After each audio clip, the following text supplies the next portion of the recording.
A Light in the Darkness Chapter 27, Fan Fiction by Azazyel.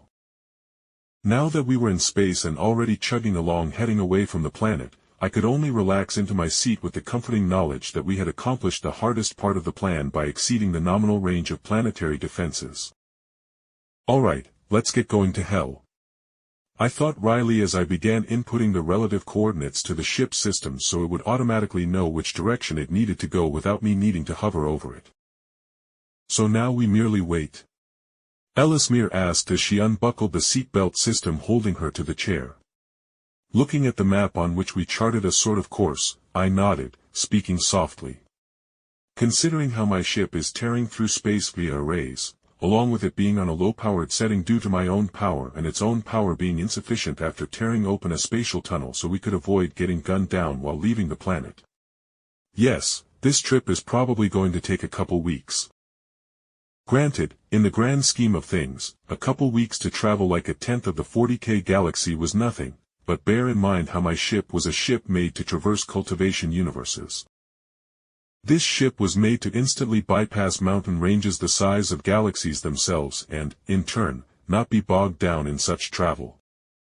But I was frankly too weak to power the ship, and nor did I have the materials like spirit stones from cultivation universes to burn as fuel, so we were traveling at the slowest speed possible for now. Very well, Elismir said as she stood up and stretched, showing off her tight yoga-style outfit she was wearing that clung to her form, before she walked to the exit of the control room and looked back to me. Well, aren't you coming? If we are to spend the next few weeks together, we might as well continue our joining. Already less than 5 minutes into the flight, I was already well and bored of staring at the dull stars, and if my beautiful elf wants me to take her into bed in the name of training so she can save face, then I certainly won't complain or question her.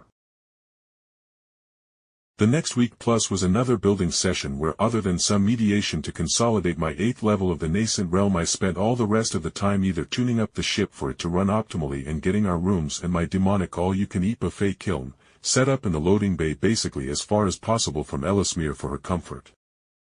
But while I was busy with Elismir one session, I heard clear as fucking day some guttural voice yelling at us from somewhere I had no fucking clue.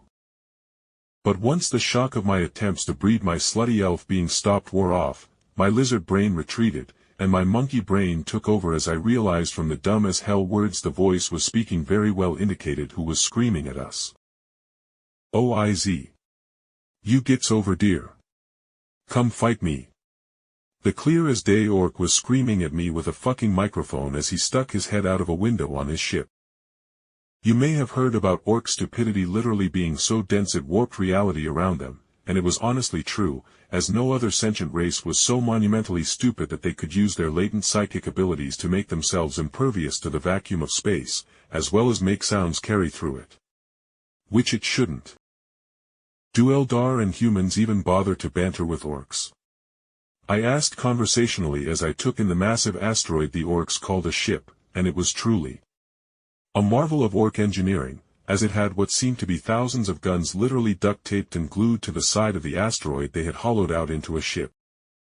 Elismir slapped my arm as we settled into the control room in response to my question. No.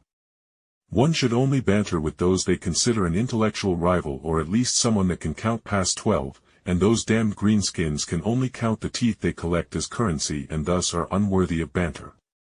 Elismir said snootily. Is that a pansy knife-ear ship?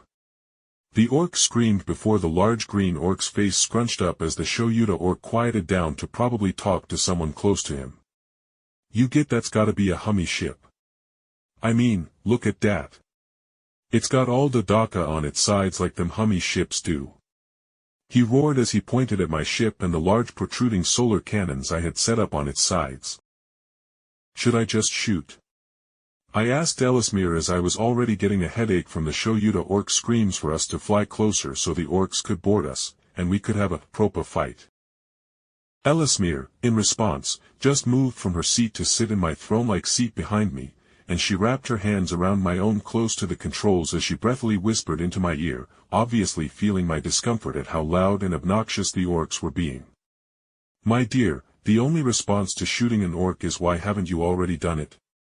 Then as I shrugged in response, she gently bit upon my ear lobe as the solar stream batteries on the ship hummed to life, creating a large ball of blinding light on the end of the barrel. That right there was some wise knowledge to remember, so I pushed my young attributed spiritual energy into the systems, and the gun's balls of light visibly grew and changed from a bright white light to a darker red, and then, with a flourish, the cannon barrel shot the orbs of light towards the orc ship. "We gotta fight, boys!" The Shoyuta orc roared, but then he was engulfed in the all-consuming flames of a star's flames washing over his little cockpit. As despite orc reality being as bullshit as it was. Rolling up a window can't protect you when a tiny sun decides to go supernova against it.